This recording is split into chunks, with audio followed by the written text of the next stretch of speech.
Will, a lot of people have fears about networking. It's to some people the worst thing in the world to get themselves inside a room particularly full of strangers that there's nobody to hang on to that they know.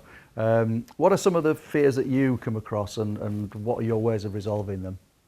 You're absolutely right. I can't tell you how many times people say to me, I'm never going to go networking. I'd rather eat my left arm than go networking, or something crazy like that.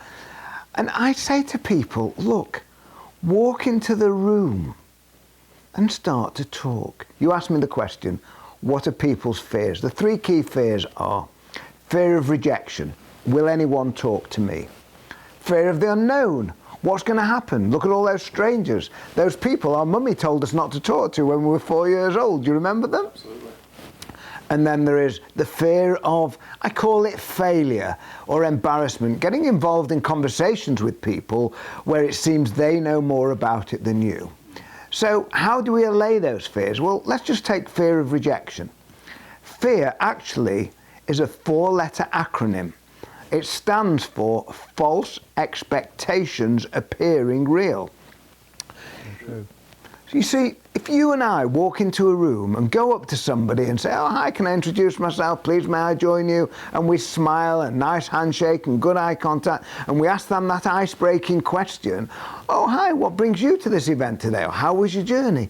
They're not going to look you up and down and say, I don't like the look of you, mate, and walk off. So this fear of rejection really, it's just a nonsense, really. And as long as you're nice to them, 99.9% of the world will be nice to you. And that 0.1%, if they're not nice to you, Nigel, go away and meet other people.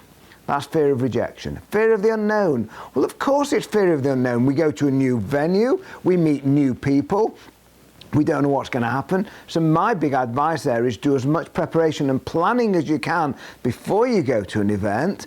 Try and get a guest list, make sure you know the format of the event, make sure you know what the timings are. Get there early if you don't like walking into that room. That way you don't have to face all those strangers.